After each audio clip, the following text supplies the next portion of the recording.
এই যে শোনো, নিউ ইয়ারে আমার একটা গিফট চাই তোমার থেকে। আর গিফট যেন দামি হয়, হ্যাঁ মানে খুব দামি, কয়েক লাখ টাকা। কয়েক লাখ টাকা? দুদিন পর নিউ ইয়ার পার্টির আগে নীল আদ্রিতার কাছে এসে একটা গিফট প্যাক দেয়।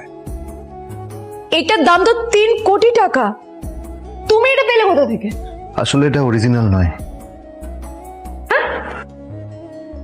কিন্তু আদ্রিতার নীলের কথা একটু সন্দেহ হয়, কারণ ফোনটা দেখে একেবারেই আসল বলেই মনে হচ্ছিল।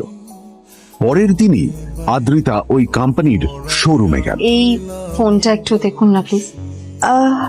ওয়াও, আচ্ছা ম্যাম, আপনি কি মিস্টার রয় চৌধুরীর বন্ধু? কে মিস্টার রয় চৌধুরী? ও আপনি কি ওই রয় চৌধুরী গ্রুপ অফ ইন্ডাস্ট্রিজ এর মালিকের কথা বলছেন? হ্যাঁ। না না, আমি ওনাকে চিনি না। আমি কেন, আমার মনে হয় কেউই ওনাকে চেনে না। বড় বড় মানুষেরাই ওনা দেখা পান না। আমিও কোনোদিন ওনাকে দেখিনি, কিন্তু সাডেনলি আপনি এই প্রশ্নটা করলেন কেন? অ্যাকচুয়ালি ম্যাম, আপনার হাতের এই ফোনটা আসলে এটা ফোনের স্পেশাল এডিশন। এই কাটিং, এই ডিজাইন, এই লোগো, এটা জাল করা ইজ নেক্সট টু ইম্পসিবল। আর গোটা ভারতে বিক্রি হওয়া এই ফোনের সেকেন্ড পিস এটা, যেটা মিস্টার রয় চৌধুরী কিনেছিলেন। সেজন্য জিজ্ঞেস করছি ম্যাম, আপনি এই ফোনটা কোথা থেকে পেলেন? তবে কি নীলই মিস্টার রয় চৌধুরী, নাকি নীল এই ফোনটা চুরি করেছে? বেকার নীলের কাছে কোটি টাকার ফোন কোথা থেকে এলো? আর ও যদি সত্যি বড়লোক হয়ে থাকে, তবে ওর নিজের শ্বশুর বাড়িতে খরচামাই ওই বা থাকে কেন? আদ্রিতা এসব কথাই মনে মনে ভাবছিল। নীল, নীল! ওইদিকে বাড়িতে আদ্রিতা আর চিত্রা আশ্চর্য হয়ে গেল যে নীল হঠাৎ কোথায় উধাও হয়ে গেল। মা, তোমাকে কিছু বলে গেছে নীল? হ্যাঁ, কোথায় গেছে ও? না, আমি ওর কোনো খোঁজ খবর রাখি না। যখনই কোনো কাজের কথা বলি ভ্যানিশ হয়ে যায়। কোথায় গেল কে জানে। আমার ভাগ্যেই জুটেছে এরকম একটা ছেলে।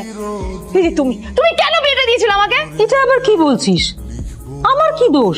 দেখ, ওই অসভ্য ছেলেটার সাথে বিয়ে দিতে চাইনি। যা করেছে তোর বাবা করেছে, এটা আমার কোনো দোষ। তখনই হঠাৎ নীল সেখানে এসে উপস্থিত হলো, কিন্তু ও দুজনকে উপেক্ষা করে ভিতরে চলে যাওয়াই শ্রেয় মনে করল।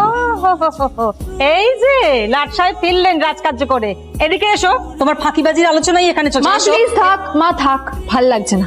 এমনিতেই অফিসের জন্য আমার লেট হয়ে যাচ্ছে। কিছুক্ষণের মধ্যেই তারা আদ্রিতার অফিসে পৌঁছে গেল। আদ্রিতা যখন ওর ক্যাবিনে পৌঁছলো, তখন দেখলো সেখানে আগে থেকেই ওর বন্ধু এবং বিজনেস পার্টনার বিজন বসে ওর জন্য অপেক্ষা করছে।